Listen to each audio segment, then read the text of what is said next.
Hello and welcome to Hello Governor the podcast. As always, I am Abdullah and my guest today is Hussein Mohammed. How are you doing, Hussein? I am doing well. Thank you so much for having me on. It's wonderful being here. It's great finally having someone who is Arab like myself on the hmm podcast, hmm finally. Yes, indeed. So, first question is the obvious one. How did you get started and what made you want to get into voiceover? Oh, I was 15 years old. It was 2020. I was lost. I was lost in the ether. I didn't know what I was gonna do. My grades were bad. I was on the brink of failing a lot of classes, and I was just like, I gotta try something. So I tried content creation, like making meme videos, on YouTube, like those silly Yoda, Will Smith, impression videos where it's like, my name is Yoda. I'm buying ketamine or something, stuff like that. And I edited those videos. I scripted it, edited it, and then I was like, wait, I kind of don't like the scripting, editing, and video part. I kind of like the voiceover part. What's there that I can do? And so I just started looking into voiceover, and that's how I got started. I started on websites like Casting Call Club, Voice Acting Club. That's where I got my auditions, and then I started getting auditions from Twitter, etc. It was really the best time to be a remote voice actor. I started at a really good time. Yeah. I mean, you picked the best time where it was basically like, hey, everyone's stuck at home, no one's Yep. doing anything, so might as well do voiceover. Mm-hmm. Mm-hmm. Like, but like starting as at a young age, like, did you feel like there was any pressure like going into it, or was it just like it was a natural fit? Honestly, it was pretty intuitive. I've always loved voiceover in video games. I've always been, especially the character of Kratos. That's the character that, even at 15 years old, the first video that I made was a Kratos impression video. And the first role that I got cast in, the first one was kind of like a drill army sergeant, and that like not, didn't go anywhere because the I was uncast because they found out I was 15, and they're like, we can't work with like because their project had like 18 plus rating, for like just violence and stuff like that. But another project which was on YouTube, it's a Watchmen comic dub. I played like a 60-year-old guy. My voice was always like fit for older people. And so people never even noticed that I was 15 until I told them, and they're like, "What the fuck? What are you talking about?" And so yeah, it went pretty well, I would say. It wasn't really anything difficult with the age specifically.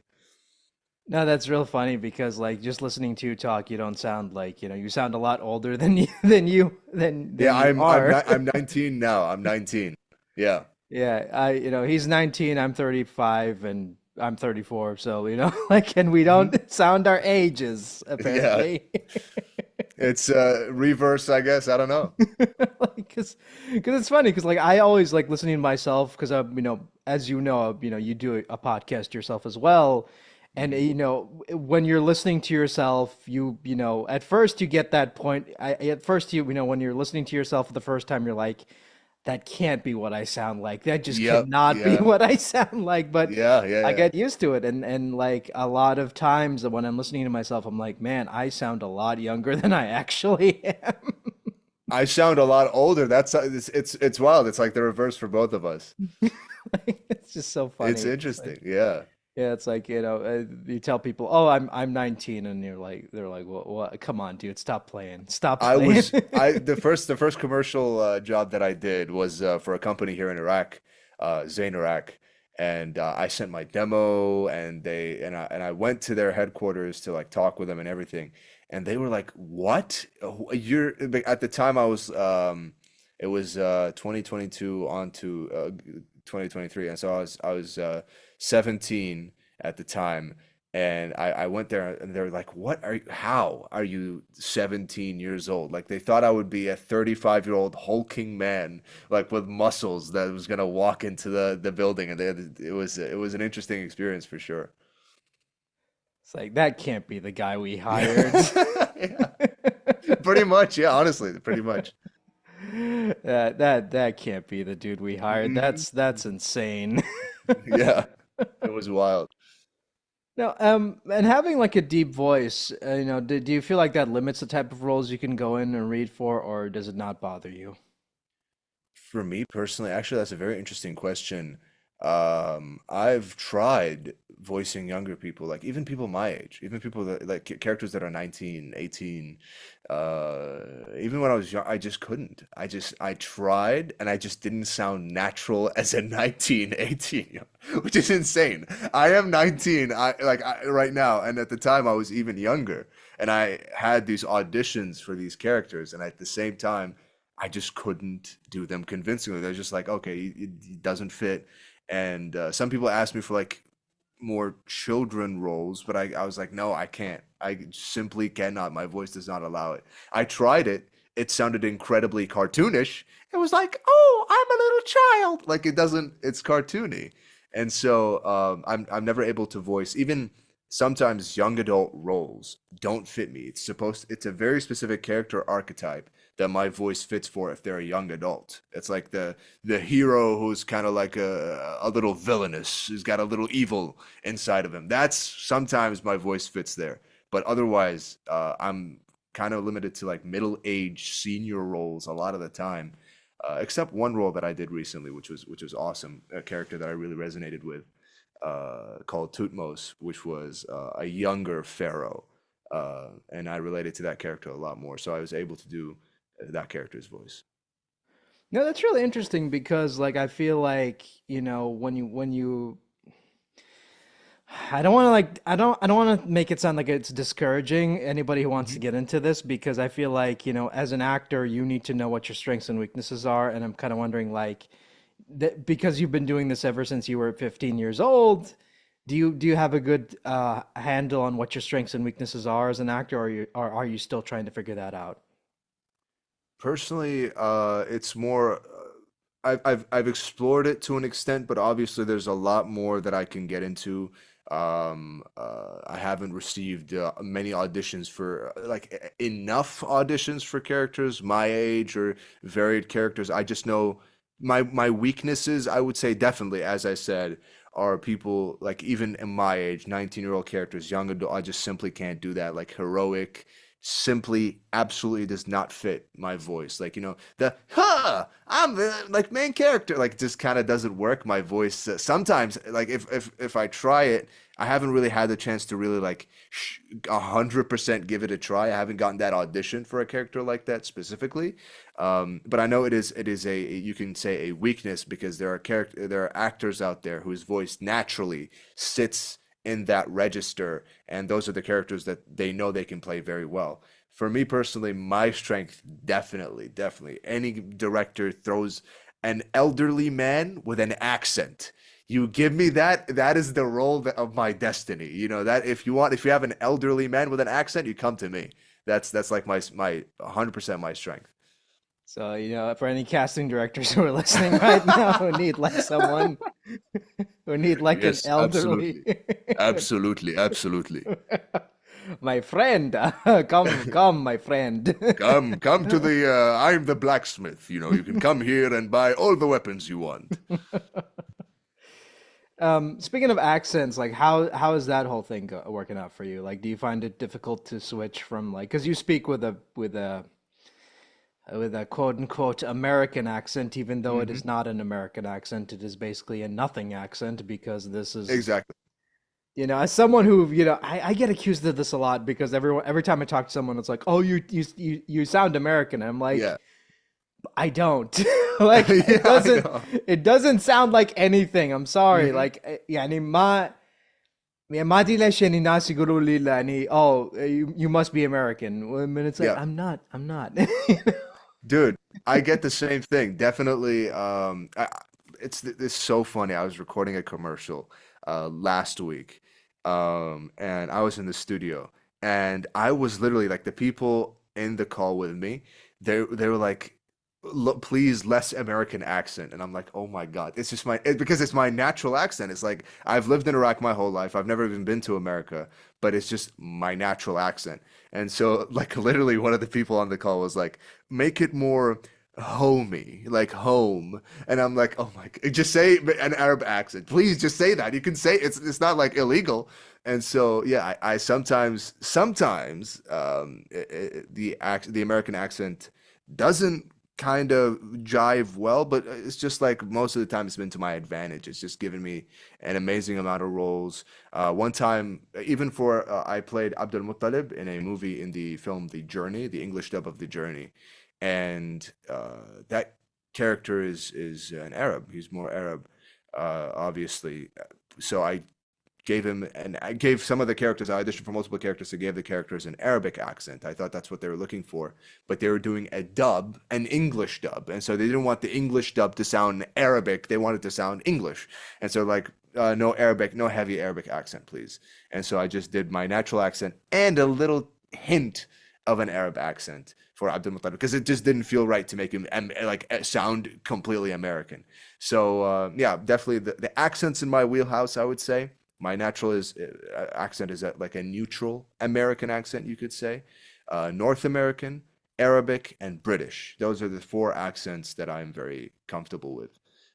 And in Arabic, it's also MSA, which is like neutral Arabic, and Iraqi Arabic. And I can just translate text from all regions of the Arab world. So that's what I say when people ask about the accents that I can do.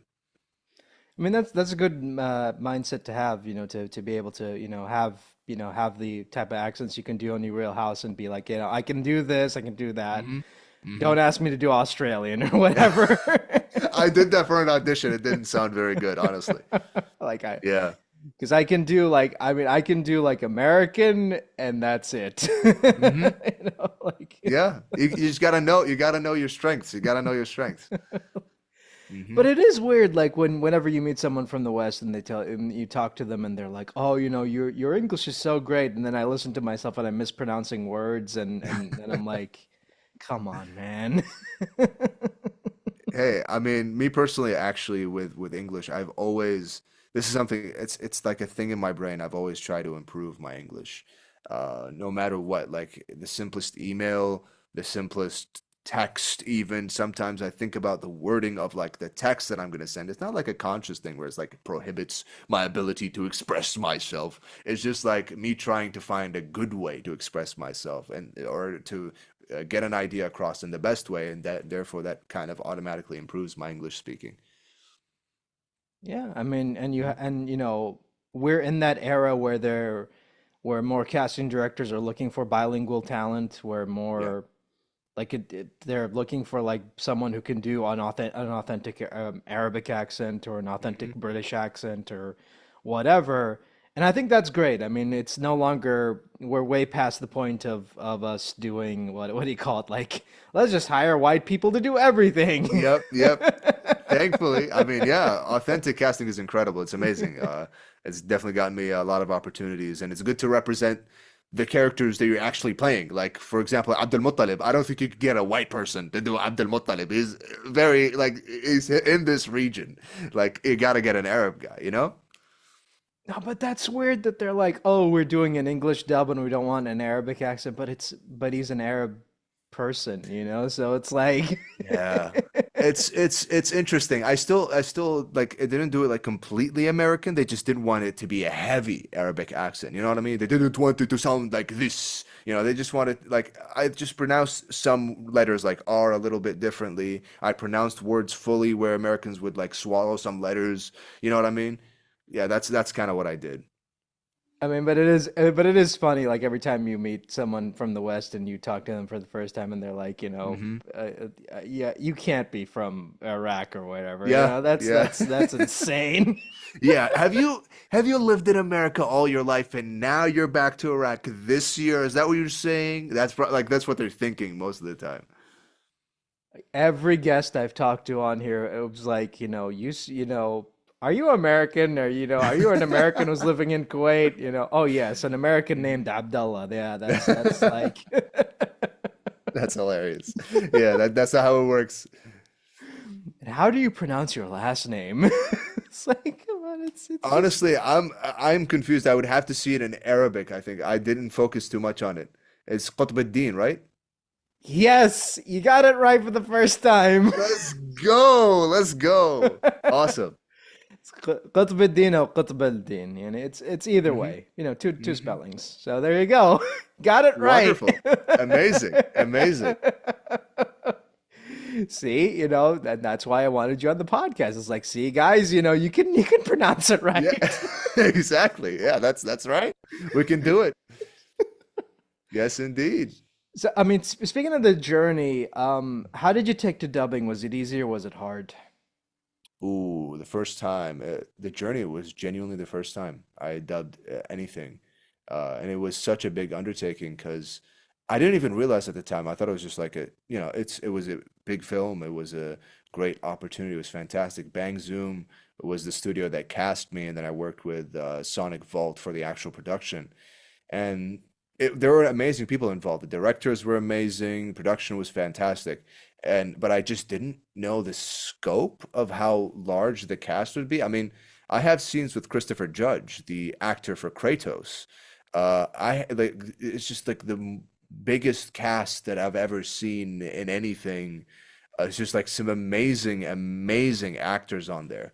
And I just didn't know. So I was just at the time there wasn't that pressure necessarily, even though it was, of course, a pressure of dubbing a film for the very first time. I didn't have dubbing experience, um, but I did look through YouTube. I searched up terms on like things in the script, like open mouth, closed mouth, etc. Things like that that you have to look out for in a script when they're asking you to do like a closed mouth noise. It's like and when it's open mouth, it's like you know what I mean? It's like different types of noises, and so you have to be able to read the script properly.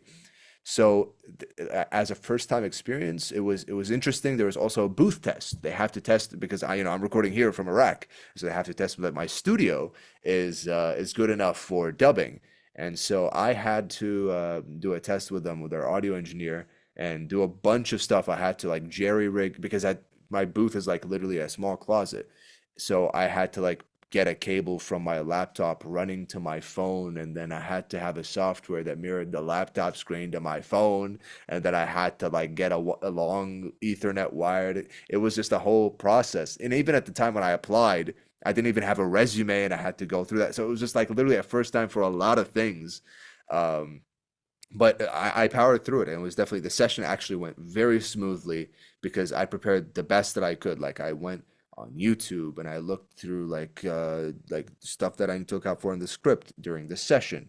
I made sure all the internet stuff, all the network stuff was good, and during the session, it was great. And also, I had many opportunities to even during the writing because some stuff in the writing we were like discussing it. The directors were discussing it before I did, like for example, a certain scene, and they sometimes asked for my feedback, or I gave my feedback on certain lines in the script for the dub to make it more authentic or to make it sound more natural, like for the history of the place or for how like Arab it sounds, or how what makes sense Islam in the Islamic context, because the movie is based on a story that's rooted in Islam.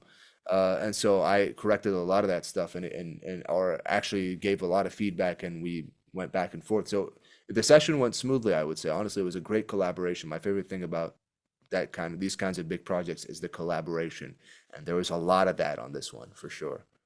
Yeah, and that's important. Like it's important to have that collaboration aspect because I feel like it's not a one person job. You're going in there and you have to build that level of trust and Yeah. have to have that back and forth. Be like, yeah, I mean, I'm feeling this or this doesn't sound right, and just like have that back and forth, and just work on it until you get it right, you know? Exactly. Collaboration is super important. It's definitely my favorite thing in entertainment in general. Like when it comes to music, I want to collaborate. When it comes to voice acting, my favorite part of it is just being in the studio, the directors, and just getting the job done with a team. That's like my favorite thing for sure. And what do you love and hate about what you do? Ooh, about voice acting. I mean, honestly, it's like as a voice actor, I don't really particularly hate any part of it. Nothing comes to mind. It's like the perfect thing that I want to do, I would say. Um, Specifically when it comes to honestly, like my when I'm most comfortable is in the booth with a director. That's what I'm most comfortable with. The thing that I would say that I hate the most is just how much I have to edit when there's no director or audio engineer. And the project is like completely reliant on me. Like the client expects me to be just this omnipotent being that can control all the dial. I mean, I can. It's not like I have the skill set. I've done it for 4 years now, but it's just like it's my least favorite part of the job is to sit down and do like uh edits, especially because I do a lot of takes when I'm alone, when I'm doing it in the booth. I do a lot of takes and I do a lot of takes to get it right. And I combine a lot of takes together. My process is very meticulous, and I find it hard to simplify it because that's just how I work. Because that's how I self-direct. And so that's my least favorite part of the job. It's just like after recording all those takes, I have to sit down and like chop each one up individually, and then I have to think about which one sounds good with the other one, and then I have to make it a sequence, then I have to name the file, and then if it's too big, I have to send it through WeTrans. Like that's like it's just too many steps. I want to be in the booth, voice acting. I want to study the script. I want to know the character. That's my favorite part of the work. It's the as I said, the collaboration. It's when everyone comes together, everyone does the thing that they're very good at, and yeah, that's generally my favorite part. And it's because also I don't like that part even, not because I'm not good at it. As I said, I'm very good at actually audio engineering and stuff like that. It's just because most clients will not pay you for that time. They pay you for the voice acting, and so yeah, that's also definitely a part of it. I think that's kind of silly to expect, like, I don't know, like I don't I understand why some clients do this, but I'm not a fan of like giving the actors like making them do everything, like being like, oh, you got to be your own engineer, you got to be your own director, got to be this, got to be that. It's Mhm. that's just that's just way too much pressure to put on one person. Like, Yeah, yeah. it's just So many people give you like so many clients just give a script, no direction, not even like I've gotten scripts without a character name. I've gotten scripts without direction. Uh, like I don't know. Sometimes it's just very confusing. I want context. I want to know my character, even if the character is very simple. At least like simple context. Like oh, this line is supposed to be read with this emotion. This is the context for the scene, etc. You know, and a lot of clients don't give that. It's unfortunate. yeah. I mean, and I don't understand that. It's like, if you're gonna hire someone specifically, let them know what they're recording for. It's just so silly. I don't understand that. I don't like, what is that And mindset? You know? it just ends up, and at the end of the day, it just ends up hurting the voice actor, not only because they're more confused. Okay, you're more confused, but you're going to record something. But then you're going to send that thing, and the client's going to be like, no, no, no, no, no, that's not how I want it to sound. I want it to sound this way. And then it's just like, could you not have said that the first time? Can you not have added that to the thing? Like, please, you know? Yeah, I mean, it's just so silly. It's like, just give the actor a character breakdown, tell them Hmm. what you want, Yes. and just let the actor act. And if you like it, hire them. And if you don't, hire someone else. That's all there is Yeah. to it. Honestly, yeah. And out of all the stuff you've done, which project would you say was the hardest? Hardest. Interesting. Uh, oh, that's a very interesting question. I mean, I'd probably say the commercial campaign for Zain Telecom. It was my first commercial project. It wasn't necessarily because it was my first commercial project. It was just because um, there were certain difficulties with communication. There was a lot of difficulty with communication. There's a lot of going back and forth. It was like a hybrid between communication on the phone and communication in real life, and I didn't get the proper direction. I thought they'd have a studio. They didn't have a studio. I thought they wanted certain. It's just like it was very confusing. There was just a lot of trouble with the communication, and just I realized after that how difficult sometimes local clients are to work with, especially in the Arab world.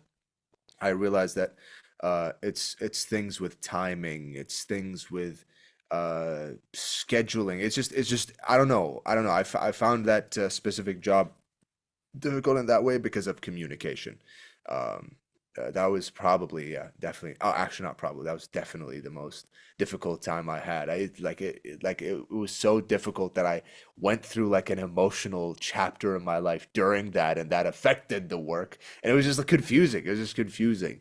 But yeah, that's definitely my most difficult one. Yeah, because it's not I mean I don't want to sound like I'm like shitting on like, the process here or like the way people do things over here, but it's just not great. It's definitely, I would just say it's so much more complex than just working with people like that. I've worked with studios from America, studios from Europe, even studios from Asia. It's just more straightforward. They just know what they want. The communication is straightforward. Do this. This is the amount of money paid. This is the schedule. This is the deadline. It's just very set. It's set in stone.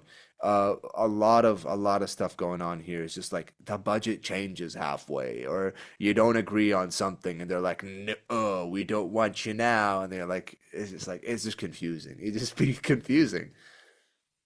Yeah, I mean, and that's why like when I was like listening to your demos, I'm like, man, that this guy booked like Zayn and Coca-Cola. That's pretty impressive. Hmm.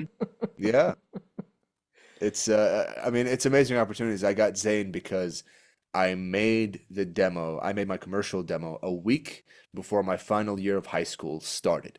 I made it a week before that because I knew that if I didn't have a commercial demo, I would never have a commercial demo until high school was finished because I wouldn't have time.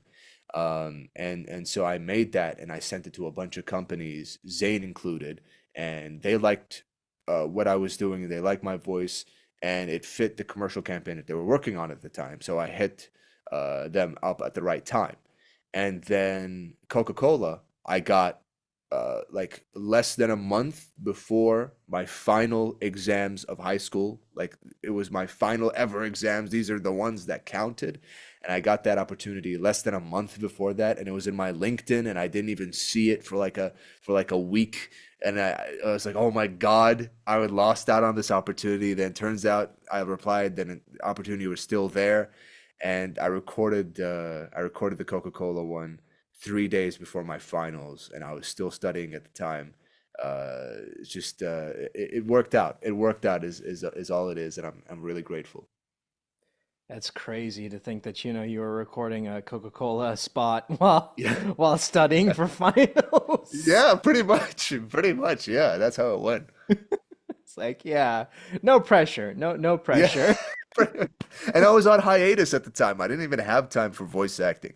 But I was like, if I get an opportunity, of course I'm going to take the opportunity. It's Coca-Cola. I'm not going to say like, oh no, I have exam. No, I balanced that, you know? Yeah, because for those that don't know, and I'm pretty sure, like, I mean, I think this should be obvious by now, like, anime, video games, and all this other stuff is great, but where the real money is promos. And, Hmm.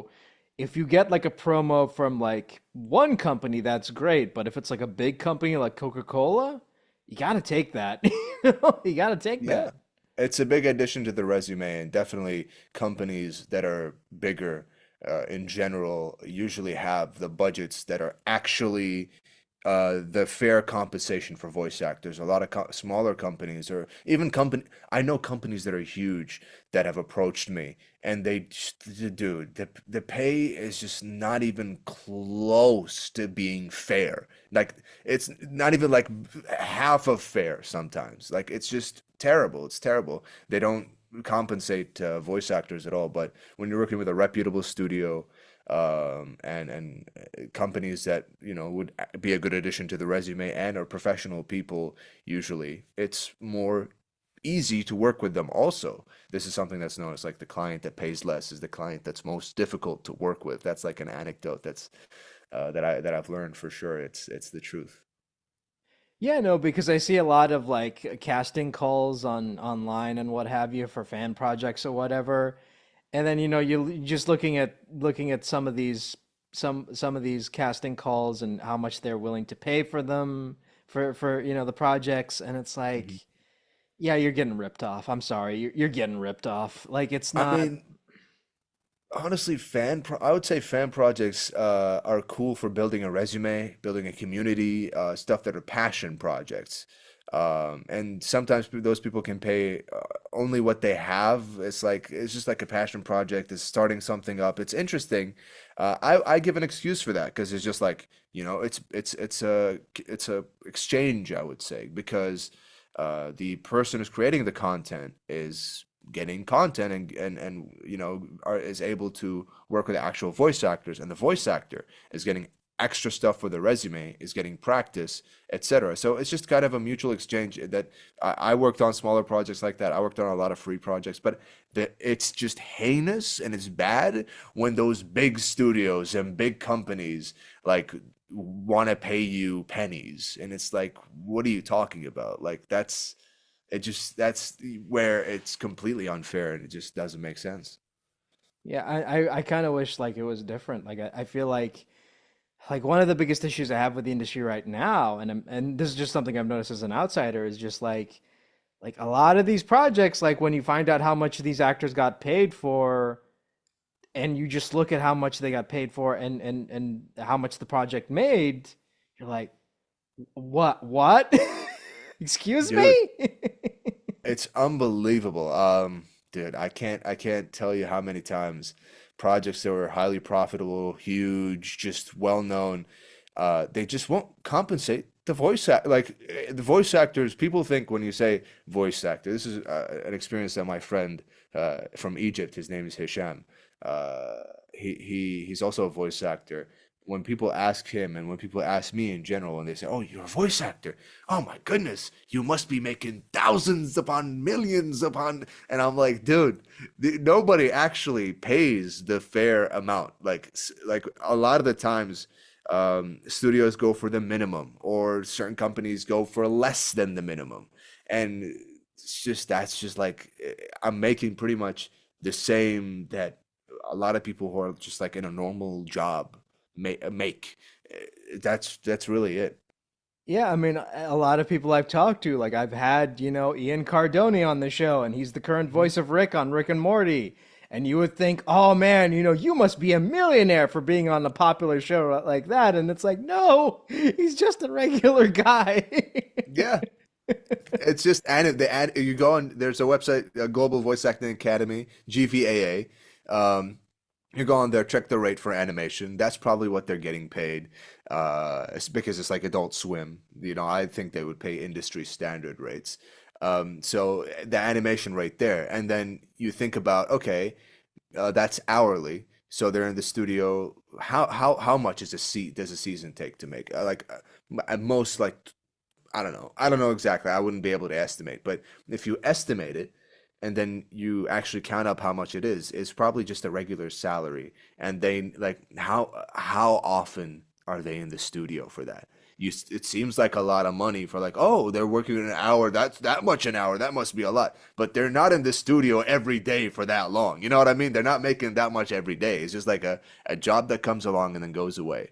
And it's just like it's just a freelance opportunity. And sometimes you work on projects that okay net you a lot of money that one time, and then you just never work with that client again. You never hear from that client again, and that's like it just totals out over that length of time, over the time of a year, same as a salary of a person who's just working any old regular job, you know? Yeah, I mean, people just, I feel like the biggest misconception people have is that, oh, because voice actors work on all these big projects, that means they must be making a lot of money. And but then you look at it, you break it down, and it's like, no, like Yeah. it's not. I mean, Steve Bloom has like the Guinness World Record for like being in the most video games, but like he's not a billionaire, Yeah. It's just a job. It's just a job at the end of the day. People don't understand that. They think, Hollywood actors, especially even if you're a voice actor for a big movie, you're getting paid industry standard rates. You're not getting paid extra. Your contract isn't going to be special unless you have that kind of amazing manager or something that looking specifically for you.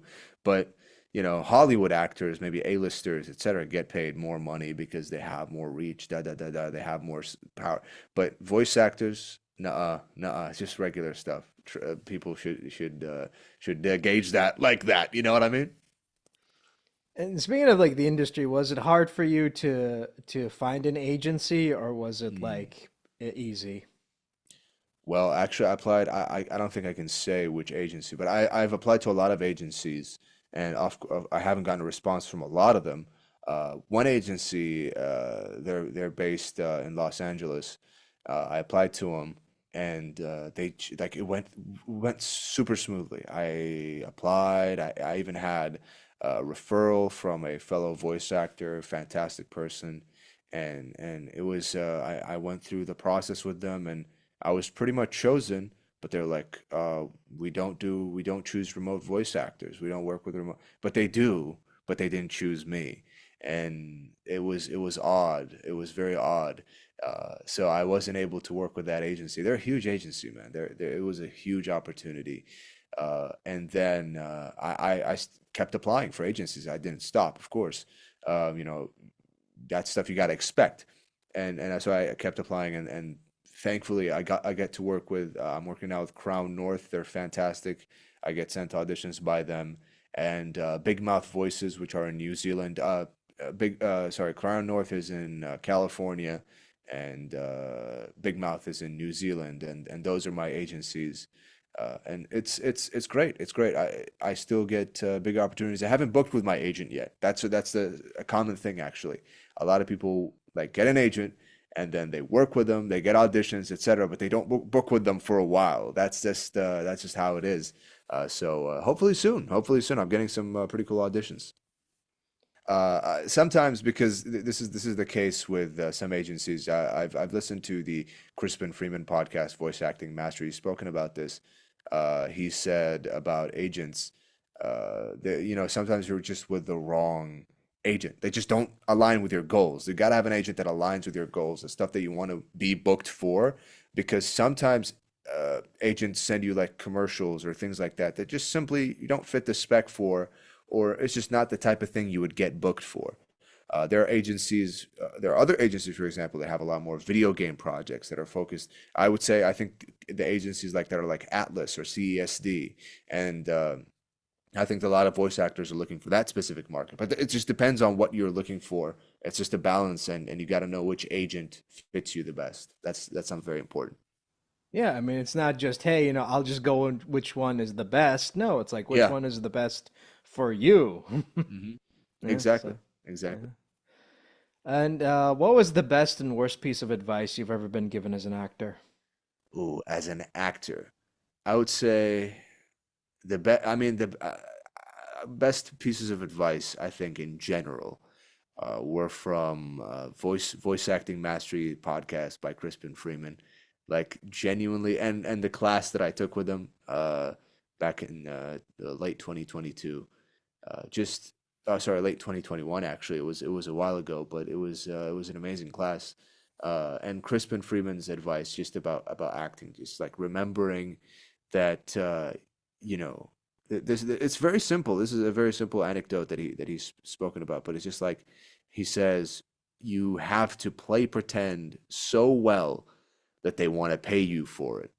You have to like it's just like thinking about, oh, I need to be as like locked into this role as possible. I need to think about the physicality of the role. That's something that was very important in the Crispin Freeman class that I learned is the importance of physicality. That's definitely the best advice is remembering where your character is in physical space, what they're doing, who they're talking to, how far away that person is, and remembering who you're acting with. That's very important. As for worst, I mean, I haven't been given advice from bad people. I've always this is something it's just something of a character trait of mine is that I try to take the best from every person that I encounter. And so I don't or I try to take the best from every situation and I just chop up the worst and I leave it away. And so I don't remember specifically anything bad. I just always seek out the good information and I seek out reputable people. So I think that's important. I think that's something also important to remember. Is just you got to listen to the right people. Don't listen to the person, that's like kind of most charismatic, or it's just like, it's like the craze on the internet of like Sigma males, people who are uh, just look charismatic or like have a bunch of cars. That's not the people you should be taking advice with. You should from. You should be taking advice from people who are professional, people who know what they're doing. So that's definitely important advice in general. How to not get bad advice. Yeah, you should take advice from people who, are not only professional but also treat everybody the way they want to be treated, which is with respect, Precisely. you know? Yeah. Because Yeah. like, That's if because I'm of the opinion that, I don't care how talented a person is, if they're a jerk to me, then they're not worth my time. I'm sorry. exactly. I agree. I agree. Unless it's like a generational talent that you have to work with because you admire their work so much. Like sometimes you can overlook that, but that's you have to be an insanely special person for people to overlook how much of a jerk you are. You know what I mean? Yeah, because I've dealt with, unpleasant people, and Hmm. I'm not gonna lie, I've been gaslighted twice, and it's not pretty, and you look at that and it's like, well, I don't care how talented you are, if this is how you're gonna treat me, then screw you. I don't care. Like Exactly. Character is very important. You gotta look for people. You gotta know the people to surround yourself with. That's something very important. Whether it's about success, whether it's about happiness, you gotta know. You gotta know. How to approach that. It's you are the people you're surrounded by. so how did you get involved with what's the video game's name again? Because I keep It's forgetting it. romancing Saga 2, Yeah, Revenge of romancing the Seven. Romancing Saga 2. How did that whole thing come about? Oh wow. Great opportunity, man. I just really want to thank Bang Zoom Studios. They're just the best ever. They are the people that I worked with on the Journey anime, and I've gotten another like two other opportunities from them, I think two or three, and I didn't book those, but I just got approached for them from the casting director that cast me for the Journey, and she just Mami Okada, she just cast me for the role in the game, and she's like, we want they emailed me, they're like, we want to have you for this role, are you down for that? And I was like, oh my God, yes, of course. And that's how I got the opportunities because I've worked with Bang Zoom before, and I've sent them good auditions, and I we kept a good working relationship, and so they hit me up again for this role, because they thought it would fit, and I think it fits very well in the game. I think it's great. I'm actually gonna make a reel because I post on social media. I'm gonna be talking more about that role for the character Sharkan. Yeah, I didn't have to audition. It's one of the very few times where I got cast without auditioning, and it was fantastic. Honestly, it's just thank you to Bang Zoom for trusting me for this role. Yeah, because I was about to ask, seeing as it was recorded at Bang Zoom, like, was it like an audition, or was it just like, hey, we already know this guy, let's call him in for this. I've gotten other auditions from them after the Journey. For the Journey, I auditioned also, but after that, I got a few auditions from them. I just didn't get cast. But for this one, for Romancing Saga, I got hit up, and they just I was cast for the role because they thought I just fit it. It just worked out for them, and so that was amazing. That was fantastic. It's just a great experience. And is it weird? Does it feel weird listening to yourself, or are you used to it?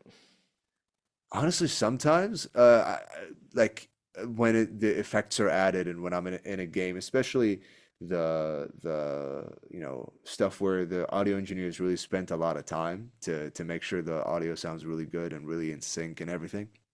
I'm like, oh my God, this is the coolest thing ever. It's not specifically like feels weird. It's just like, dude, I'm in this game. Like I'm really in this game. Like it's not like taped together. Like I'm really in this one. You know what I mean? That's a really cool feeling. And a lot of people still don't recognize me sometimes in certain roles. They're like, oh, like one person hit me up and they're like, because I asked for a clip for my character in the game, and they're like, I found this clip, but I don't know if it's you. And it was just me. And I'm like, people just don't know because I guess they haven't heard my voice in video games enough. But it's a cool feeling. That's all it is. I think I've gotten over just the weird factor of it. I think I got over that in 2020, honestly. because it's just the confidence that I have, thankfully. And so, yeah, it's just a great experience. It's just fun. It's just awesome to see myself in game. That's weird. That's weird to have someone being like, I don't know if this is you." Yeah, I literally told me this is my character. They're like, I don't know. I think they replaced yours. And that's just me. And it's just like, okay, I guess I played the character that well. You know? Because he has a name, everyone knows what he looks like, you know? Come on. Yeah. Yeah. It's not like an NPC where, he has like a specific name and you have to look it up and it's like, I don't know what he looks like. It's not Yeah. credited. Yeah, no, it's a guy. Like I even told this person like, "Oh, this is the name of the character. This is what he looks like." And I can't find a clip of him. They found a clip of him for me, and they're like, "Oh, I don't know. It might be you. I'm not sure. I think they perhaps could have replaced you. It might be a different guy. And it's just me." And I guess as I said, I think maybe I just blended into the character so well that they thought it was like, "Oh, I guess it's just another dude." I don't know. What are some of your favorite lines? Ooh. Uh oh gosh. I would say the journey is the journey. The one line that I use in my demo, even my character demo, is, "We should leave before Abraha's army arrives." I don't know why that sticks with me. It's just powerful. And also the line I said to Chris Judge's character in the journey.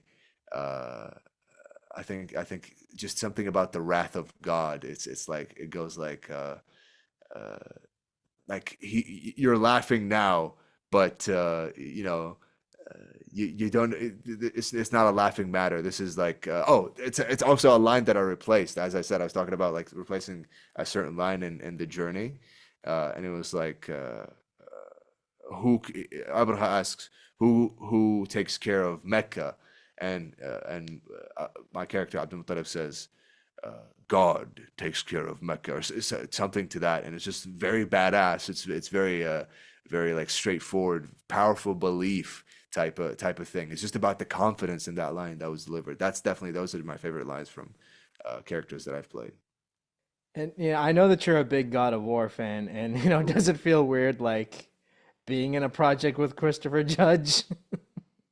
I didn't even know. As I said, I was recording. I didn't even know the cast. I didn't even know. And then one day, the cast gets announced, and I'm like, "What? Christopher Judge? Is this who? What am I? What's happening?" And I don't think I even knew that the cast was announced until my friend, as I said, my colleague Hisham, who was an Egyptian voice actor, he's also in the journey. He hit me up on Twitter, and it was like, "Dude, are you in this movie also?" And I'm like, "Yeah." And it's like, "Oh, I'm in the movie too." And then we found out that Christopher Judge was in there. It was just mind blowing. These characters, these voice actors, Chris Sabat, Bryce Papenbrook, just incredible names for the Journey cast for the English dub. And it just, yeah, I was like, "What the hell?" Because one of my dreams, definitely, was to work alongside Christopher Judge. And then I was like, "Oh, so I guess I guess I kind of did that. Like, what do I do? What do I do now?" I guess it's been upgraded to work in the same studio because we weren't in the same studio. So that's my dream now, I would say. I mean, I've been lucky enough to meet Christopher Judge. I remember meeting him at a con here, a local con here back in like 2018, like around the time the first God of War 4 came out, and that Mhm. whole thing. And I gotta say, like, he's one of the funniest dudes you'll ever meet. He's a Yeah, funny guy. he does have comedy. I've seen some of his interviews. He's really funny, honestly. Yeah, he's got quite a grip as well. Like, and when I shook his Oh. hand, he's got quite a grip. He's got that Kratos grip, man. Yeah, it's like Yeah. that's like, okay, man.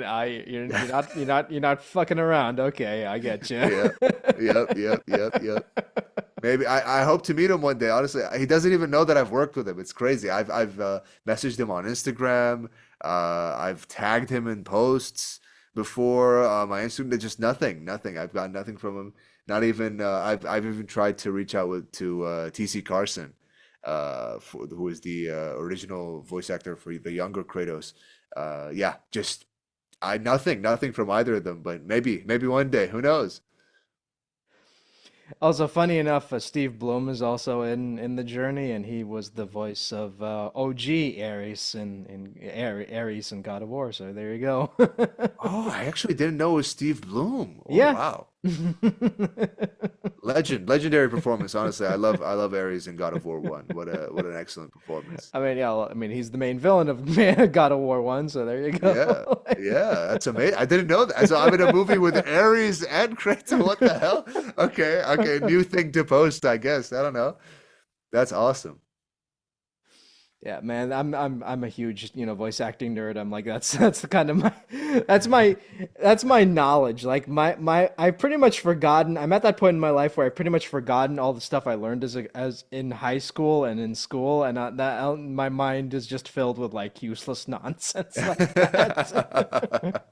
I get you, man. Hey, it's the stuff that you have fun with. That's the stuff that you focus on. I get you. It's the stuff you're passionate about, you know? And how do you avoid vocal damage? Ooh, definitely a lot of vocal exercises before each session. I notice even when I do like just the smallest voice lines, like simple stuff that you wouldn't think would strain your voice. And I get in the studio, and if I don't do vocal exercises, I immediately feel my voice, excuse me, immediately feel my voice slowly like withering away. I gotta do vocal exercises, and I realize that I gotta do them for at least 10 minutes. 10 minutes. If I'm not doing them for 10 minutes, something's gonna happen with my voice, or it's not gonna be sustained as well. And I've done sessions. My God, there was a session for the game. God, how did I? Gosh, how did I blank on this? Hold on, it's right here. It was a FPS game. Oh, totally forget the. How did I forget the name? It was an FPS game that I did. I'm gonna look it up right now. On my list of projects. And there was I was playing like militants in the game, like enemies, enemy NPCs, and I had to do legitimately a 4 hour session of just some NPC lines and then just shouting and screaming, and it was very very stressful on the voice. I'm looking through right now. How am I not able to find this? Hold on. It is Ground Branch. Yes, Ground Branch. It's a game on Steam, and I was playing. Yeah, I was voicing these NPCs, and it was 4 hours. Well, maybe the first hour was just some lines, and then 3 hours of screaming and shouting and death and just like the most stressful stuff on the voice. I was literally gurgling water to sound like I was dying of like getting shot in the neck. That type of crazy recording session. Um, and if I hadn't done vocal exercises prior to the session, I did so many vocal exercises, and alongside what's it called? Breathing exercises, the Wim Hof breathing method, and just preparing for that, and also the break time in the middle by the director. We had a break time right in the middle of the recording session, where I also went, drank a lot of water, rested my voice, and then did the vocal straw method. That's something that's known. I literally just clipped a straw, and then it's like a certain exercise that you can look up on YouTube that realigns your vocal cords. Um, and if I hadn't done all that stuff during the session, I would have lost my voice. And despite it being the most stressful session that I've ever done, I didn't lose my voice for much longer, and it didn't really particularly hurt. I had just kind of lost my voice for a few days, and then it came back to normal, and that was it. And because of how many exercises that I did, how much I try to take care of my voice. That's insane. Yeah, That's 3 hours of insane. screaming, my guy. Yeah, crazy. Yeah. Man, I mean, I'm shocked you walked away from that without suffering some form of vocal damage. Because especially like, because I've talked to a lot of people who walk into these military games and they think, oh man, it's not gonna be that tough, and then after like 4 hour sessions of like efforts, they're just shredded, shredded. Dude, let me tell you, just so many takes of like me getting shot in the leg or a grenade exploding or like as I said, getting shot in the neck and like gurgling water to make it simulate like I'm dying of like blood. It's insane. It was insanity. And yeah, as if I hadn't taken care of my voice, and the director even said we can continue this later, and I said no, I can do this, and I did it, and I powered through it. It's amazing. So any casting director out there who's doing a military game, I got you.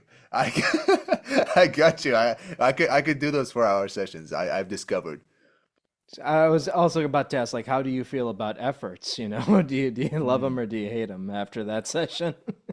Honestly, there's a project that I did recently. I cannot speak about it at the moment. But it's a really cool project. Where it was a lot of efforts, a lot of fighting noises, a lot of shouting, a lot of screaming, a lot of well, it was just mostly shouting because my character is just the character in the project is very angry, and so it was just like like battling someone, and it was crazy, but I learned to, as I said, just because of how many vocal exercises. If you do vocal exercises before the session, trust me. I use an app on mobile. I don't know. I don't think it's on the Play Store anymore for some reason, and I don't know if it's on the App Store. It's called 7 Minute Vocal Exercise. That app helped me a lot, and I do a vocal exercise that goes and then and you just keep going higher in pitch. And I just do that constantly before the recording session. I go ooh, like a chant type of thing before the recording session. I just kind of basically trying to make sure all my vocal cords are warmed up, every single part of it, every the high registers and the low registers, because when you're shouting, you're gonna lose the lower registers, and then you gotta have it all warmed up. So my feeling about efforts in general hasn't really become like a thing that I don't like specifically unless I have a session close to it. Uh, but even then, I just try to do the vocal exercises. That's what I would say. Yeah, I mean, I feel like that's important to note that, you know, if you're going to be doing video games and if you're going to be doing something that's like stressful, it's important to like go to not only do vocal exercises, but it's also important to like, you know, have that backup plan in place and be like, you know, hey, you know, I'm willing to do this, but understand that, you know, I need, you know, time and I need to prepare for it, you know, or something Yep. like that. Yeah. Yeah, definitely. Um, for that project specifically, also something very cool. I translated all the lines from English to Arabic. Some of it was MSA, some of it was like more Khaliji Arabic, so like Gulf Arabic. Some of it was more Iraqi Arabic, and I translated the lines and then I did them in the booth with them, and it was an amazing experience. It was honestly, I don't think they've updated the game to add the new voices. I'm not sure that they have. Maybe they'll add it like in the final release or something. But yeah, it was such a cool experience, and you gotta train your voice. People don't understand this. Vocal exercises are so important. They're so important. It's just not just like like just some you gotta know the right ones for your voice. There's some vocal exercises that don't work for certain people, and there are some that work for certain people. And some people just even aren't patient enough to just do it like over and over again. You gotta do it over and over again. That's super important. Apologies about that. Just technical difficulties. Yeah. Not the first person I've had here who has had technical difficulties, let me tell you that Mhm. right now. Oh, Iraq is full of technical difficulties, let me tell you, man. I can't lie to you. I mean, speaking of technical difficulties, yeah, that's a good segue. Yeah. How do you maintain a career as a voice actor in Iraq with all the stuff that's going on in that country? Dude, oh my God, man. Where do I even start? The internet here is not, well, you know, I used to like it sometimes is unstable, but I haven't really had trouble with any sessions in particular. Like I haven't had a session where the internet connection really like messed me up, and I'm really thankful for that one. Sometimes the power shuts off, obviously, but we have like things in place for the router so it doesn't go out. Um, The most trouble that I've had, I would say, is definitely, well, it still would be the internet. Sometimes it stopped me from like certain internet tests where they're like testing the raw performance of how good the download and upload speeds are. It looks terrible. It looks bad for the client. It looks bad, but when I'm in the session, literally have not had a single issue. I've worked with Bang Zoom on film, video games, like stuff that's AAA, and I just have not had trouble in that specifically. But I just hope it was. I would wish it was more stable, so I don't have to worry about it as much. You know what I mean? I wouldn't have to explain something to a client or anything like that. There's one time where I really had trouble. Um, One time it was, I think, a recording session for a smaller game, and I was in the session, and then the mosque started doing the prayer, and I was while I was doing the session, and then the sound bled through, and it kind of messed the session up, and at the same time, the internet started acting up, and it's just like it was just completely against me in that moment. But we worked it out. I worked it out with the director, and I think the came out great in the game in the end. So nothing huge, thankfully. I mean, do you feel like, with being a remote voice actor, like, do you feel like, it's like trying to overcome those hurdles to maintain to maintain a stable career is the most challenging thing about being a remote voice actor, or is there something that's more challenging than that?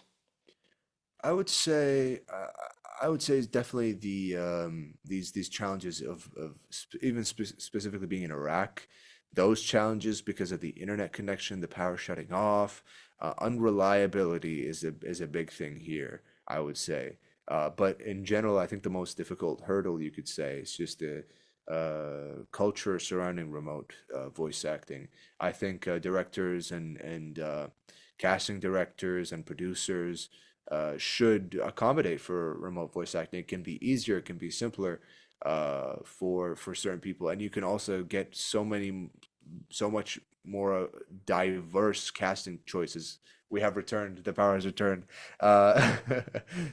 Much more diverse casting choices for your projects if you consider remote voice actors. I mean, the most difficulty is definitely the most difficult thing is definitely just how much there can be discrimination against remote voice actors in terms of, as I said, casting choices, or, for example, as I mentioned, I couldn't get in the agency because I was remote. And it can be even the case that it's not just because I was remote, it's because I'm from Iraq. And that can be a problem. So, yeah, that's definitely what I can say about that. Yeah, I mean, it's it's so frustrating because like after COVID, you'd think the industry would be more open to being like, hey, we're willing to work with more remote talent, especially during the pandemic where everyone was recording from home. But now it's Mhm. like, oh, now that the pandemic is over, we're just gonna go back to doing like LA or New York local or wherever. And it's like, oh, I don't like that. I really don't like that. Location restriction is just odd because, especially because you can see projects still thrived. The talent pool was so much bigger, and some people I've seen people in the industry saying it's regressed now, not even like gone back to how it was. It's regressed, and remote voice actors have much less opportunities. Yeah, yeah. I mean, look at what happened with Crunchyroll. Like, I mean, they used to like, they were more open, during the pandemic, they were more open to having, remote talent come record for anime, and Mhm. now it's like, oh, it's only you only got to be in Texas to record for Crunchyroll. Like they refuse to have, anybody record remote for Crunchyroll anime, and that's kind of like limited the talent pool because it's like all their anime dubs are like Texas only, so it's Yeah. like thanks, guys. That's great. We're back to that. You know, I used to listen. I listened to old voice acting mastery episodes by Crispin Freeman. They're like a decade old, some of them at this point, and that's stuff that he used to talk about then, like 10 years ago or more. So we're just it's kind of gone back to that. Well, I think the talent pool should be much bigger now, and it should be a much bigger incentive As I said, for me, I haven't compromised a single project that I've been a part of, unless it was a technical difficulty on their end, and wherein we couldn't continue. That was one project recently that I had because it was some software that they were using. It just could not work. It just did not work. They were having so many technical difficulties with actors in general. And I think it was even worse because they might have not had servers close to the Middle East or something because it just didn't work for me. And that was the only time I was like, I can't do this project because it just literally took me days. They wouldn't even help me troubleshoot it. It was just odd. So that's the only time that I had to do anything. But otherwise, I don't think there's really any compromise to working with remote actors. You don't have to compromise anything. You're still in there. You're still it's just affords you amazing opportunities. Uh, so I think people should be highlighting remote voice actors way more. Yeah, and I'm not saying like, we should just like get rid of in-studio recording for good. No, I'm saying like give people the option to, if they want to use remote talent, let them use remote talent. If they want to record in studio, let them record in studio. Like I don't understand this whole ride or die attitude when it comes to, oh, everything has to be in studio only, or LA local only, or New York local, or whatever. It's like, ugh, it's so stupid. Yeah, I mean, audio engineers, when especially when an audio engineer is there, like if you're just someone who wants to get a job done and it's just like easier to be in studio, I guess it may be, but like it still kind of doesn't make sense. It just if you're looking for a diverse talent pool, if you're looking for new talent, uh, I think you should most definitely use remote talent, you know? It's like it's so, and that's another thing that really bothers me. It's like, oh, we're looking to diversify our talent pool, but then it's like, okay, cool. Are you willing to hire like remote talent from the other parts of the world? No? Okay. It's like, what's the point then? Why are you saying that at that point, you know? It's like, yeah, sure, okay, uh-huh. It's like, yeah, we're willing to take on, remote talent. Oh, you're in Iraq? Nope, sorry. Yeah, no, it's just remote talent that's not where you are. That's not your remote, you It's know? like, yeah, just it's so silly. It's like, come on, guys. It's like it's 2024, almost 2025, and we're still doing this. Okay, cool. Yeah. Hey, technology's gotten to a point where it's just so simple. It's literally just like being in the studio with someone. Like my equipment shows up on the other person's end, like I'm in the studio with them. It's just super simple. It's just there's pretty much no compromise. Like if you unless you're like looking for the most minute details, and even then, there's pretty much no compromise when it comes to audio quality, when it comes to communication. If you want it face to face, I guess maybe, but even then, if they wanted to do like if they really wanted to see my face, I'd set something up in my booth to make them see my face if that makes a difference, you know? So I think it should be much more accessible, and I think it should be much more obvious that remote talent is viable. Yeah, I mean, it's just so like I don't know, man. I don't like the fact that we're even having this discussion where it's like, oh, where the industry is like where it's become this, I don't want to say like rivalry, but it is like starting to feel like a divide between like the Hmm. people who want to do in studio recording only versus the people who are open to remote talent. It's just I don't even know what the hell's going on in the industry anymore. It's such a mess. Everything's a mess right now. Honestly, at this point, I just kind of want to travel. I just want to travel and go to LA if that makes the difference. So I don't know. I just hope I get bigger and bigger opportunities. And I've always said that if I get an opportunity, I mean, right now as it is, I wanna just travel in general, and I want to create opportunities for myself. Recently, well, not recently, I would say, well, in 2 weeks approximately, a little over 2 weeks, on 14th of December, I'm going to be doing a TED Talk about the human voice at TEDx Baghdad. So that is something that will open up the world to of voice acting to people, me being on stage there. So I just wanna create opportunities for voice actors. I want to work on cool projects with cool people, and I think you know, remote talent, remote work, being able to connect through these long distances should be something important. People should be thinking about that. I think it's the most important thing that you can do in the digital age and in the modern age is to collaborate with people from all around the world. Otherwise, you're just kind of limiting yourself. You're just limiting yourself. I mean, speaking of your TED Talk, let's segue into that. Like, how did what made you want to do a TED Talk first off, and how did how did you go about preparing for that? Well, I wanted to do a TED Talk because I think in general that my story with voice acting is very interesting. That's where it started.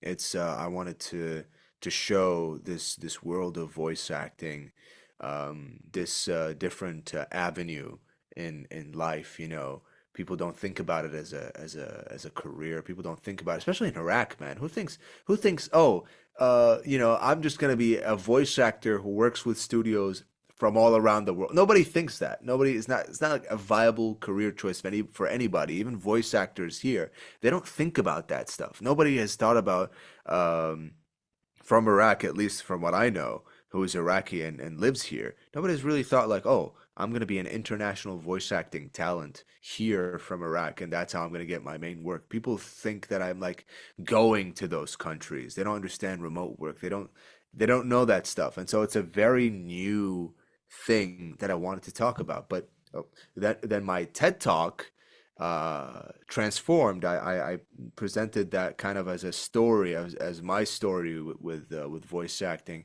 and that kind of didn't go through very well with the people at TEDx Baghdad. They didn't really like that idea as a presentation.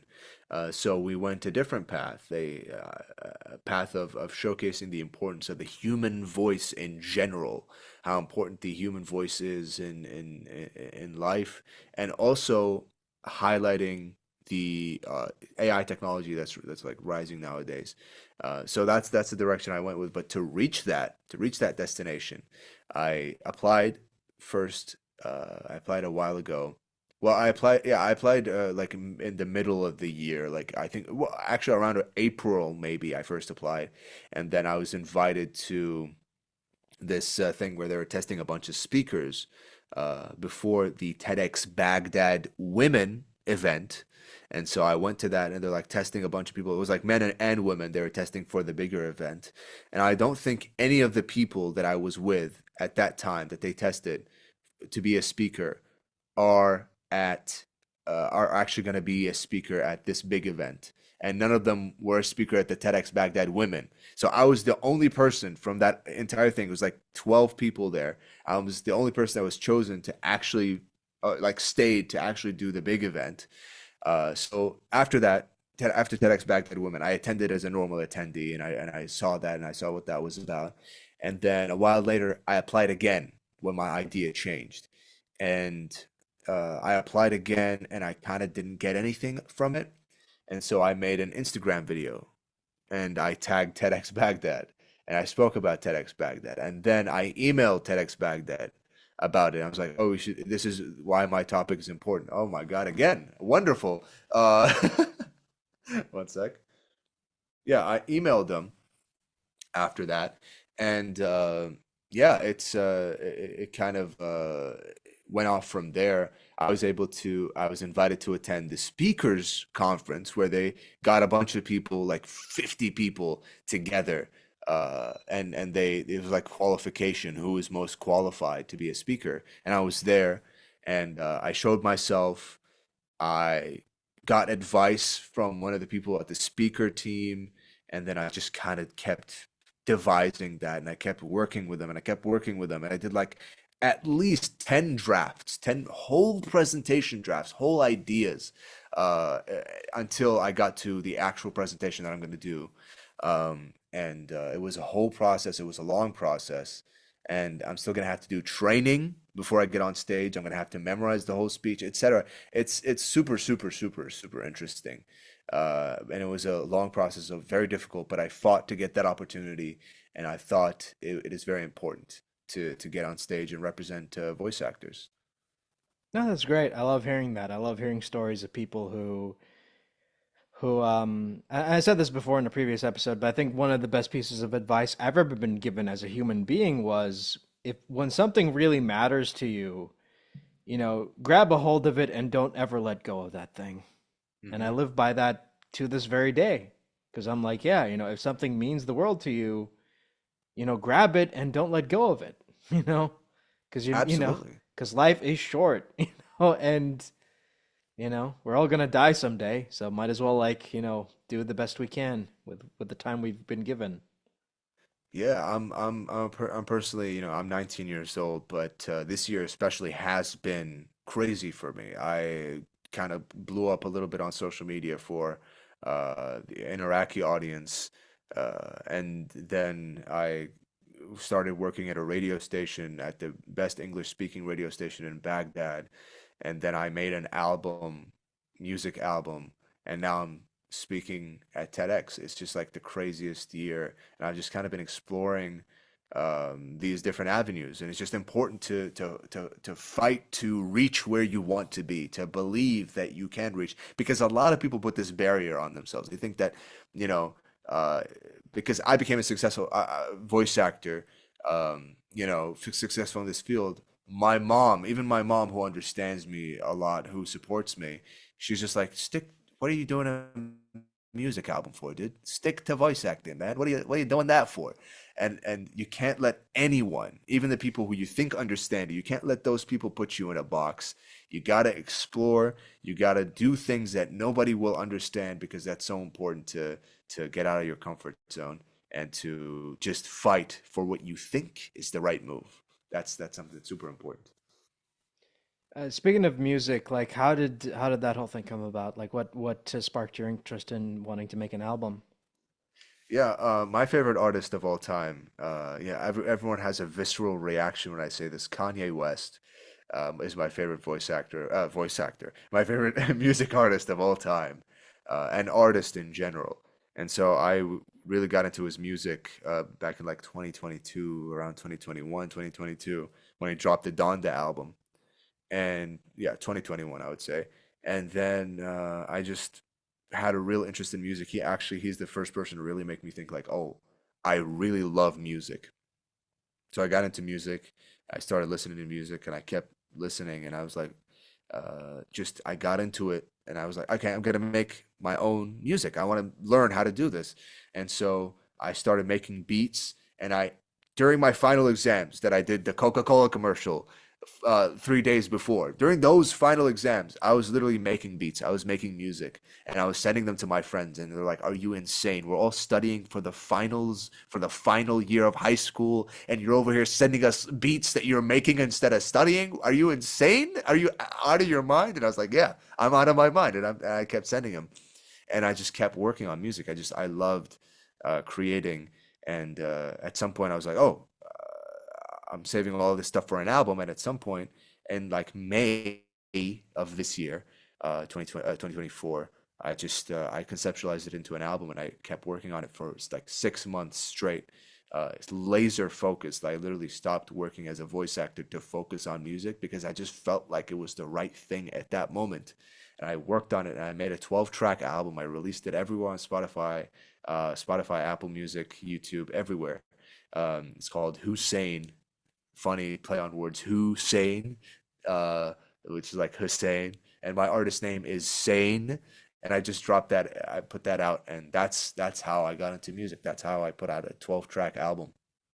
And what was it like, going from voice acting to music production? Like, was it difficult, or was it, was it easy? It's definitely a process. It's a totally different process. Totally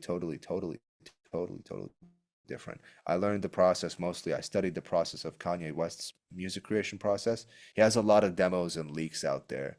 There's literally a whole Google sheet called the A Tracker that has over 4,000 songs leaked from his discography, whole albums he never put out.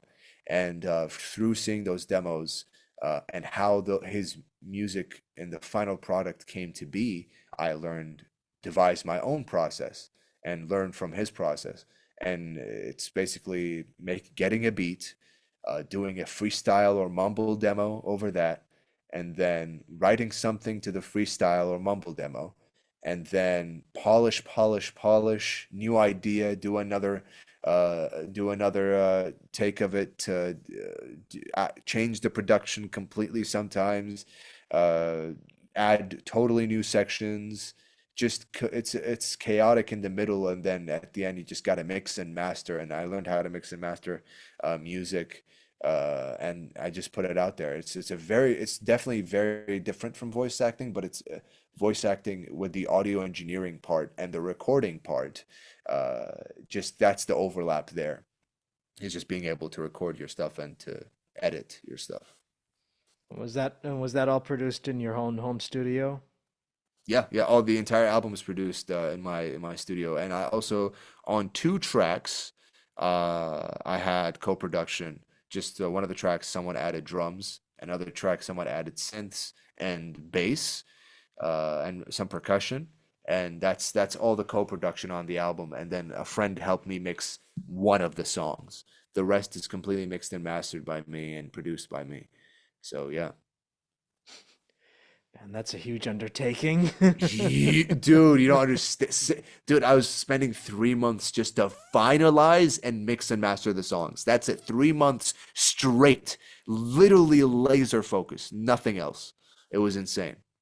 How long did you have to listen to a beat to make sure it was right? Man, honestly, beats for me, the making the beat part is kind of just intuitive. It's just like the stuff that I really like and stuff that I really want to make. And then I think my music process now is going to be very different after making an album. It's because at the start I really focused on making the beat and polishing the beat. Now the beat is more of like a skeleton of a beat, and then I probably get a freestyle or I rap over it or something like that, melodies, and then I expand on the beat. It's just like it's a whole process. It depends on the song, it depends on everything. But with the album, it was definitely like stuff that I knew was good and that I just I immediately rapped over and I just had the original beat there. That's how it really was. Does it feel weird listening to yourself rap? I mean, a little bit, yeah. Sometimes, sometimes in moments where I dissociate, I go like, "Wait, hold on, dude. I'm a voice actor and also a rapper. Like people who hear me in voice acting and hear me like rapping or singing are just gonna be like, what? This is a totally. I'm just totally different. I'm totally different in those two things. Some people you just would not. I think you would not recognize me if that person didn't recognize me in that role. I don't think he'd recognize me like as a rapper or as a music artist. It's very interesting. I mean, what's his face? Andrew Kashino is also like a rapper, so there you go. That's awesome. We have, the voice actors who are rappers. This is a niche little thing. That's the only other voice actor who's a rapper I can think of where it's like, yeah, Yeah, yeah. that's a guy. That's one of the guys. Like, One of the two guys. Two. it's like, yeah, I mean, yeah, because like you don't think of, because again, like with, I think like with what people don't understand when it comes to rap is that it's not just about the sound of a beat. It's like creating a catchy melody and a beat and making sure your flow matches that beat, and that is hard. Let me tell you, honestly, I think one of the tracks on the album, I'm not going to say which one, I kind of listened to. The thing is, I put out this project. I put it out there. I put the 12 tracks out there. I just did not care. Like I cared so much about polishing them and I made them as good as possible, but I just did not care about like, oh, is this gonna sound good to people? Are people gonna like this? I don't know if people are gonna like. I didn't care as much about that. When putting it out, after putting it out, I cared. I really cared. I was like, oh my God, are people gonna like this? Are people gonna like this? But when putting it out, I didn't have a singular doubt that I was going to put it out. I didn't think about like, oh, maybe I shouldn't. Not a single time I thought about that. Um, but I put it out, and it's definitely I just trusted completely my instincts with this music project. I just trusted uh, my ears, how it sounded to me. Sometimes some stuff sounded off. Maybe I rushed like one or two songs on the album. Like I could have done a little more, maybe, but honestly, it's the best that I could do at the moment. So I just put it out. I didn't think about it too much. I didn't think about this does this flow fit exactly? I didn't think about it technically at all. Now, after, as I said, after putting out the album, my perspective has changed. But during the album creation I just did not think about it. What sounded good to my ear, what I was doing in the moment, was the stuff that's gonna be on the song, and that was it. Yeah, I mean it's that creative process of like, it doesn't matter if it's like, don't think too much about how much it's gonna sound. Just focus on getting it out there, really.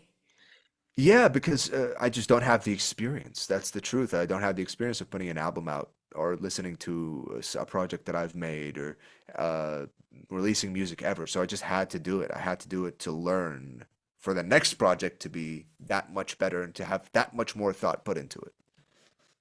I mean, that's just life, man. Trial and error. I mean, I mean, Exactly. same thing with me in this podcast. Like, man, you think I was booking like the kind of guest I was booking like a couple years ago? No, man. A lot of trial and error. Yeah. It's a lot of work. It's a lot of just trusting your instinct and just going with the thing that you think is correct. And then at some point you're like, oh, I could have course corrected here. I could have done something different here. And then you just keep learning, you know? I mean, it's all like I mean, yeah, I mean, there are moments where I re-listen to old episodes and think like, oh man, I should have done this, I should have done that. But it's like, you know what? I mean, it is what it is. Like, I mean, the important thing is I did it. I wanted this person on the show. I got them on the show. There you go. I did the thing. Yeah, I like a lot of the time, even now, I listen to the album, I'm like, oh, I could have mixed this differently. I could have said this a little different. I could have wrote this line a little different. But you can't think about that. You can't get too deep into that because once you do, it's a slippery slope. It's a slippery slope, and you're never gonna get out of that. You're never gonna make something cool if you keep thinking like that, you know? I always said this many times before, but I think it bears repeating. I think there is no worse critic than yourself because we as human beings are our own worst critics because we will never be satisfied with our work. That's why I don't think about it too much. That's why, other than the planning stage, if I plan it out, I'll think about it. If I'm done with the project, I'll reflect on it. But while I'm doing the project, I genuinely, completely trust what process my brain has built. You understand? It's like I created the rail tracks, and while I'm on the rail tracks, I'm not gonna think about using the brake. I'm not gonna think about oh my God, I'm gonna fall, I'm gonna die, this train's gonna go too fast, train's going too slow. I'm not thinking about that. I'm going on the rail tracks that I've built. If they're gonna lead somewhere good, they're gonna lead somewhere good. If they're gonna lead somewhere bad, I've have learned a lesson, and that's all it is. That's all it is. I mean, you just got to keep pushing forward no matter what. And I say this a lot, like life sucks, for a lot of people, and but we got to keep pushing forward through it all, like I'm not gonna mince words here. I mean, this year has been pretty terrible for me personally, and you know, and I'll admit it. Like I wish I could have. There were a lot of times where I sit late at night and think about, oh, I should have done this differently. Oh, I should have done that differently. But honestly, like the best thing I can do now is just focus on what I can do now. Where it's like Exactly. just live in the moment. Stop focusing on the past. And I wish I could stop doing that, but it is part of human nature where it's like, of course you're gonna think about the past because that's where we're only human. Yeah, it's training. I'm afraid that one day I'm gonna lose this. I don't know if it's naivety. I don't think it is. I think it's just this part of my thinking. I just hope I don't lose it one day. That I just completely don't think too much about the past or the future. other than planning, other than going on a path. I just do it. I just do it until I reach a brick wall, and then I have to plan again, and then just plan again, and I move with the thing. That's it. That's all I can do. That's all I can do, you know? Yeah, I mean, and I said this before, like when it comes to voice actors, like, when you don't book a role that you auditioned for, it's not the end of your career. You just get knocked down a peg and then you get built back up again, you know? That's Yeah. all it is. And Yeah. it's not even, you don't even, to me, when you don't book an audition, it's not even being knocked down a peg, unless you can find the thing in your audition that wasn't good. Most of the time, honestly, most of the time when you're not booked for an audition, it's not because your performance was terrible. It's just because there's another guy that fit the role better. That's just how it is. And sometimes you don't fit the role. Sometimes you just don't, it doesn't work out. And so I don't try to overthink it. Obviously, I think I will always try to improve at every turn with my voice acting and with my acting in general, but I try not to think about it too much or occupy my mind with how this audition could have gone better, etc., you know? Yeah, because if you focus too much on, I mean, this just goes for anything really. I mean, if you just focus on what you could have done better, you're never going to improve because you're just going to be focusing too much on the past. Exactly. You Yeah. got to be here and you got to be doing the thing that you're supposed to be doing. You know what I mean? Yeah, I mean, it's like, yeah, this year hasn't been great, but I'm gonna keep doing it.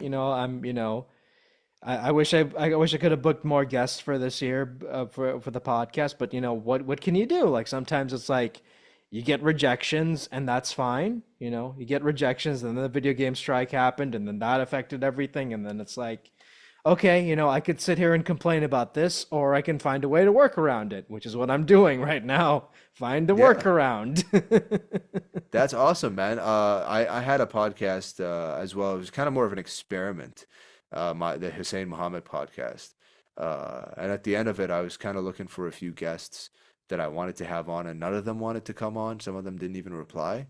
And so I kind of left the podcast. Not because it's because I gave up on it or something. It's just kind of like I did what I wanted to do with the podcast at that time, and I didn't get the guests I wanted. Okay, whatever. It happens, and I move on to the next thing that I can do best, the next thing that I can do better, what I can do in that moment, what I can control. If it didn't happen, if it didn't work out, it didn't work out, and that's how it is. It's a good experience. At the end of the day, it's good experience uh, that you're learning. You're navigating through life. Sometimes stuff doesn't work out for you, man. That's how it is. I've had that happen for sure. Yeah, and to put this in perspective, like I was going through all the old episode recordings I recorded last year, and it was like 60 episodes in total I recorded. And then I looked at this year, and it was like 12 or 13 episodes, 14, 15. I got like two more to record, and that'll be it for this year.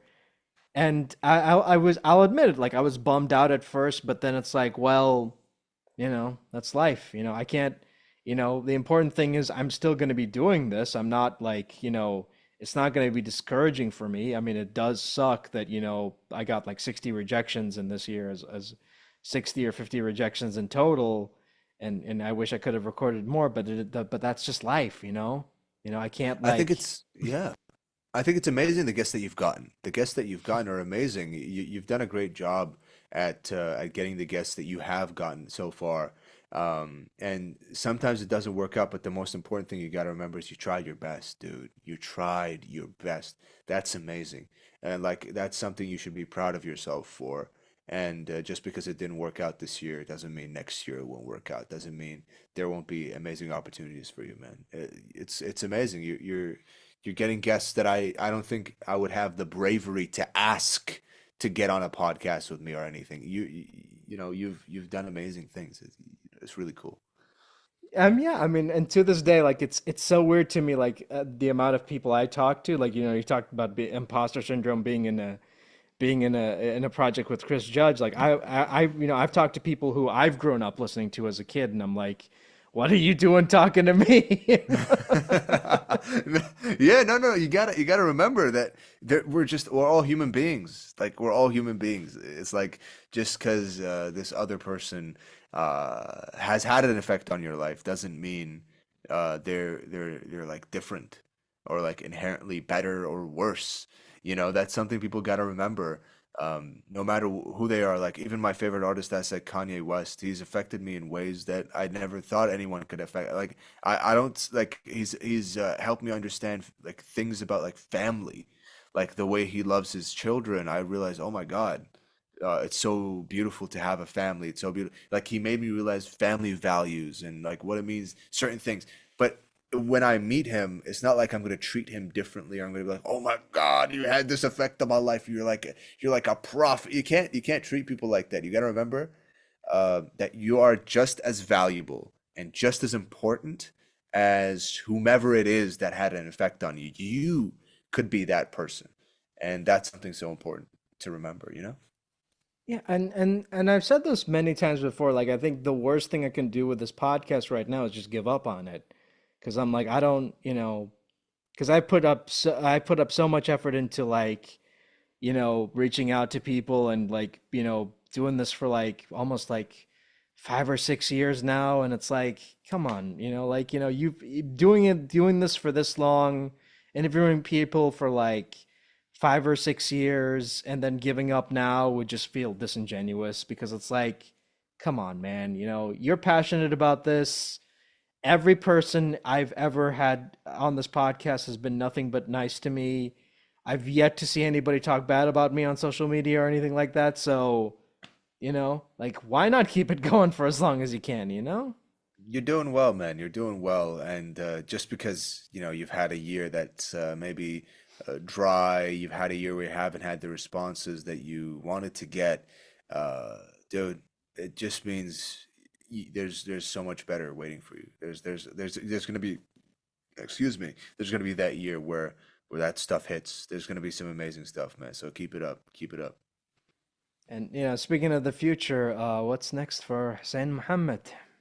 Actually, I thought about this before the interview. I was like, oh my God, what if this is a question I think that's going to come up? And it's wild. Sometimes I kind of don't know. Sometimes I don't know what's going to happen. I just kind of do things that are great and that are amazing and interesting, like getting on stage for a TED Talk, or like working at the best English speaking radio station in Iraq, or interviewing people that I don't think I would have ever interviewed. And I think about that, and it's just kind of like what's next for me is just another plan, another step up. That's always what I try to do. That's always what's next for me is I think about what is it that I can do in this moment that will take me further. And so what that is for me right now is TED, the TEDx talk, the TED Talk. What it's going to be after. I've attempted to go as high as I can the past 4 years. I've done things that I never thought I would do in terms of like new avenues and new art forms. And so now all I can do is after I've built this resume that I have built, which I think is amazing, and I'm so grateful to have a resume like this with a TED Talk being added to it. All that is next for me is just working super hard on bigger and bigger projects, collaborating with people who will do amazing things, and just I don't know. Probably traveling and bigger projects. That's definitely what comes to mind. Whether it's projects in voice acting or it's business ventures, I don't know exactly what's going to happen. I'm just along for the ride.